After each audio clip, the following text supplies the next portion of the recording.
Okay, so when we talk about climate change, I think most people jump to, power plants, maybe cars. hmm The usual suspects. Right. But there's this whole other area of massive emitters sort of quietly working behind the scenes. Industries like steel, cement, chemicals. Absolutely. These are fundamental to, well, everything we build and use, but they're the second largest source of greenhouse gases globally. Second largest, just behind the power sector itself. Wow. Exactly. And these energy-intensive industries, they present a really specific kind of challenge. How so? Well, unlike just burning fuel for electricity, a lot of their emissions actually come from the chemical reactions needed to make the materials. Ah, so it's not just the energy source, it's the core process. Precisely. It's kind of baked right in. You can't just, stick a filter on easily. Right. Which I guess brings us neatly to our deep dive today. We're looking at how we can get really significant emission cuts in these sectors, like way beyond just tweaking things. Moving towards deep decarbonization. And we're using a really comprehensive piece of research as our guide here. It's called From Knowledge Gaps to Technological Maturity, a comparative review of pathways to deep emission reduction for energy-intensive industries. It's quite a title, but it really does what it says. Yeah, it takes a hard look at the different routes, the promising ones, for a greener industrial future. Exactly. What the researchers did was provide a structured, and this is key, a comparative look at the tech options for each sector, synthesizing a huge amount of information. Okay. So our mission really is to pull out those key insights for you, the listener, so you can get your head around the best strategies without needing, a PhD in material science. Perfect. Okay, so let's start with the challenge itself, because, like I said, I don't think people picture, say, a cement plant as a hub of clean tech innovation. Why are these sectors so difficult? That's a fair point. They often get labeled hard to abate. Hard to abate. And that's mainly because many of the really game-changing clean technologies, they're still quite early stage, maybe pilot projects, but not fully scaled up globally. Uh-huh, okay. And as this study highlights, the best options aren't always obvious, and crucially, they haven't been looked at consistently across all the different industries. So it's patchy. Some industries get more attention than others. Very much so. The authors of this study actually used a really neat approach. They created a scoring system. Okay. Think of it like rating each potential solution. How mature is the tech? What might it cost? Stuff like that allows them to compare pathways. Makes sense. And one of the first things they found is, well, pretty striking, the steel industry. Loads of research, really studied hard. Okay. But other sectors like cement and glass, really significant knowledge gaps. Wow, cement too, given how much we build with it. That's surprising. It really is. It shows that even for essential stuff, our understanding and the readiness of solutions can differ a lot. But this study doesn't just point out the gaps. It also pulls together the big, overarching strategies that look promising across the board. All right, let's get into those. What are the main ways we can tackle these emissions? The big strategic shifts.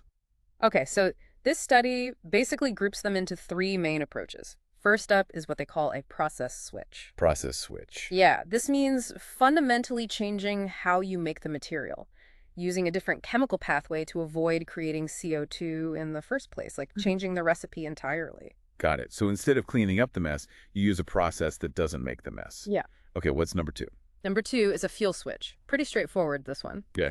It means swapping out the fossil fuels currently used for heat, and these processes need intense heat with zero carbon alternatives. Like what?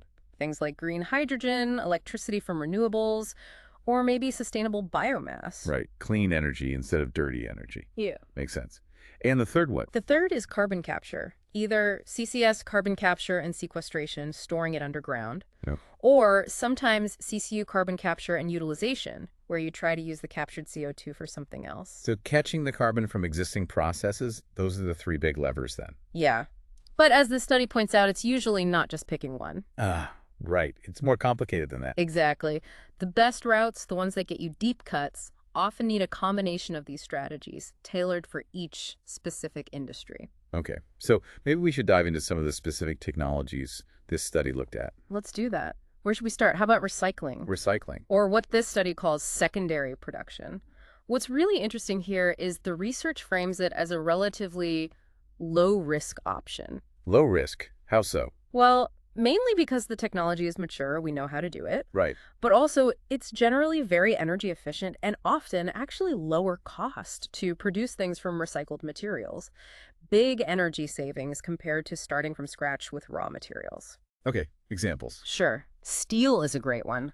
Electric arc furnaces, EAFs, EAFs. they mostly use scrap steel, very mature tech, way more energy efficient.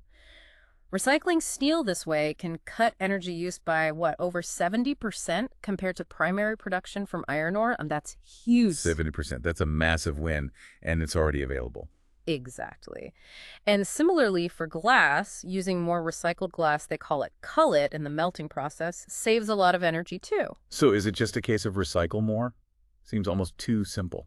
Well, maximizing recycling is absolutely vital, yes, but there are limits. That's For some sectors, just getting enough high-quality scrap material can be tricky, and sometimes for very specific uses, recycled material might not quite meet the technical specs. Okay. But overall, the study is really clear. Scaling up recycling is a crucial, ready-to-go part of the solution. Okay, so that's a big immediate opportunity. What about those other, maybe more novel approaches, the fuel and process switches? All right, let's talk electrification. This was actually one of the findings in this study that really jumped out. Potentially transformative. Electrification for that kind of industrial heat. Yeah, we normally think of electricity for, lights, computers, but this study really emphasizes its potential, maybe underestimated potential, to provide the very high temperatures needed in industry. Really? I always just assumed you had to burn something for that kind of Okay. intense heat. That's the common thought, but this study points to existing tech power-to-heat applications. We mentioned electric arc furnaces already. Right. But also things like electric boilers, resistance heaters, even high-temperature heat pumps. They can get you there. And the research suggests direct electrification could theoretically wipe out like 99% of energy-related emissions. 99%. Yeah. That sounds almost too good to be true. But wouldn't that need a colossal amount of electricity? Yeah. Strain the grid? Oh, absolutely. That's the big condition. A huge shift to electrification needs a massive increase in electricity demand. And critically, that electricity has to be clean from renewables, otherwise you're just shifting the emissions. But the potential for near zero emissions from energy use, it's clearly there. Wow. Okay, electricity is a much bigger player than I realized. What about green hydrogen? We hear so much about that. Yep, green hydrogen. Made using renewable electricity to split water, this study identifies it as absolutely essential, really crucial, especially for what they call primary production. Primary production, Yeah. making materials from scratch. Exactly. So in steel, for example, hydrogen direct reduction HDR, using hydrogen instead of coal, which is very carbon heavy, to get the oxygen out of iron ore. Okay. That's seen as a leading pathway for making primary steel with almost no emissions, basically swapping a coal-fired blast furnace for a hydrogen-powered one. So clean hydrogen replaces coal in that key steelmaking step. Precisely. And green hydrogen is also vital as a feedstock, like a raw ingredient in the chemical industry, All right. for making things like green ammonia, green methanol. And the study also notes costs for green hydrogen are projected to fall significantly by 2030, and even more by 2050. That's key for adoption. Sounds incredibly promising. What are the roadblocks for hydrogen? The Yeah. challenges? The main ones are really about building the whole infrastructure. You need massive, cheap production facilities. Right. And then ways to transport it, store it efficiently. It's basically creating a whole new energy system from the ground up. Yeah, it's not like we have hydrogen pipelines everywhere just yet. Okay, the study also looked at biomass, didn't it? It did, yeah. Biomass, things like wood, agricultural waste, it's seen as a potential near-term option in some places. Yeah. Maybe substituting for some coal and steel, for instance. Isn't so but. A big but. Yeah. This study strongly emphasizes it must be sustainably sourced. Absolutely critical. Why is it? Because if it's not managed right, if it leads to deforestation or bad land use changes, using biomass could actually be worse for the climate than fossil fuels. Worse. Okay, that's a serious warning. Definitely.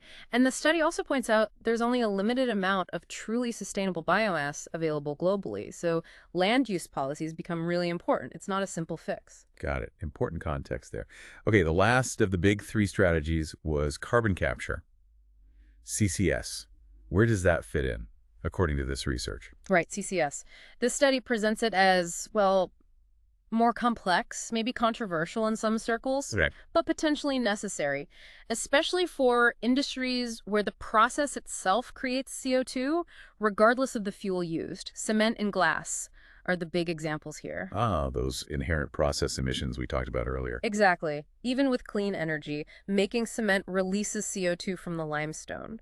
So the idea with CCS is to capture that CO2 right at the plant before it escapes. Makes sense in principle, but what are the downsides? Well, this study highlights several challenges. Cost is a big one. Capturing CO2 can be expensive, especially in some industries. Hmm. Then you need the infrastructure pipelines to transport the CO2, secure places to store it underground permanently. That's a huge undertaking. Right. And also, public acceptance isn't always there. It varies a lot by region. People have concerns. Okay, so what's the study's overall verdict on CCS, especially compared to just going fully fossil-free with things like hydrogen or electrification?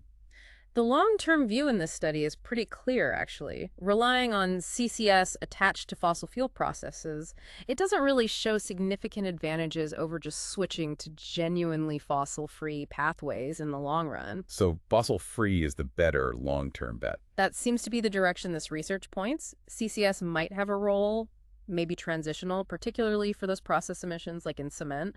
But the main thrust, the future, leans heavily towards getting off fossil fuels entirely. That's quite a strong conclusion. You mentioned earlier the study looks at specific sectors too, right? Yeah. Because the solutions aren't the same everywhere. Exactly. And the findings really drive that home. No one-size-fits-all solution. For steel, like we said, hydrogen direct reduction for primary and electric arc furnace recycling, those came out as top performers. Cement, much trickier because of those process emissions. It suggests you need a combination. Maybe new types of cement chemistry, plus fuel switching, and maybe CCS. So a real mix-and-match approach needed there. Right. And interestingly, the overall scores for cement pathways were generally lower than for steel, which kind of fits with that finding about the knowledge gap in cement research. Yeah, connecting back to the earlier point, what about chemicals? For basic chemicals like ammonia and methanol, green hydrogen is flagged as absolutely key, both for energy and as the actual feedstock. Right. For ethylene, another big one, routes like using green methanol to make it look promising. Right. Also, advanced chemical recycling of plastics, though that has its own challenges around waste availability and quality. Okay, and quickly, what about glass and aluminum? For glass, electric melting using renewable power plus more recycling, those look good. Using hydrogen fuel for melting seems to face more hurdles currently. And the knowledge gap again. Yep. This study specifically calls out the lack of deep research for glass. Clear gap. For aluminum, clean electricity is vital, plus developing inert anodes for the smelting process. And again, recycling aluminum has huge potential, though it wasn't the main focus here. And pulp and paper. Pulp and paper already use a lot of biomass. Further electrification and more paper recycling show high potential there.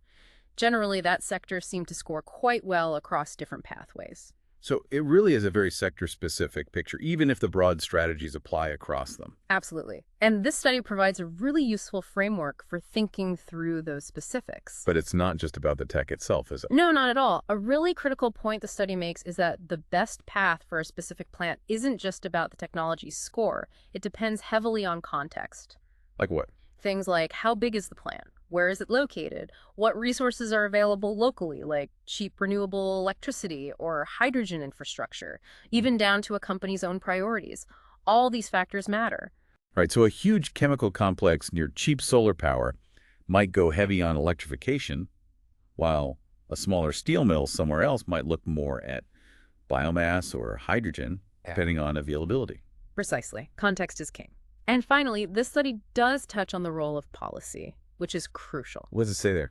It basically underscores that hitting these deep reduction targets needs strong government action. Things like solid financial support, effective carbon pricing. Making pollution costly. Right. And policies that really encourage innovation and processes, boost recycling infrastructure, and support that shift towards direct electrification. So technology alone isn't enough. Mhm. You need the policy environment to make it happen. Okay, we've covered a ton of ground here, digging into from knowledge gaps to technological maturity. If you had to boil it down, what's the core message listeners should take away? I think the main thing is that tackling emissions from these huge essential industries, steel, cement, chemicals, it's absolutely critical for the climate. We can't ignore them. And doing it effectively means a fundamental shift. moving away from fossil fuels towards renewables, adopting these innovative, cleaner processes, and really doubling down on recycling and the whole circular economy idea. And what were the most maybe surprising or important specific insights from this study that stand out for you?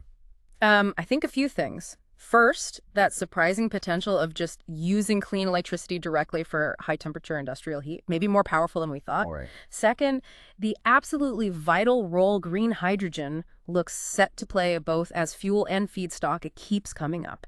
And third, maybe the unsung hero, secondary production, recycling.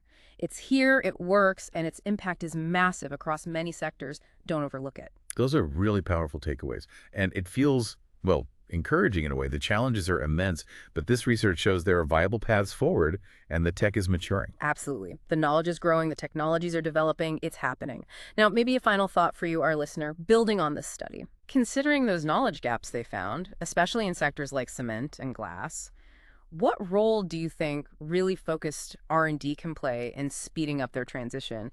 And maybe how can we make sure that the learnings from the well-researched sectors, like steel, actually get shared effectively to help everyone else move faster? How do we lift the whole industrial landscape together? Some really important questions to think about. Thank you for walking us through all of that. It's been a fascinating deep dive. My pleasure. And just to remind everyone, this deep dive was based on the study From Knowledge Gaps to Technological Maturity, a comparative review of pathways to deep emission reduction for energy-intensive industries.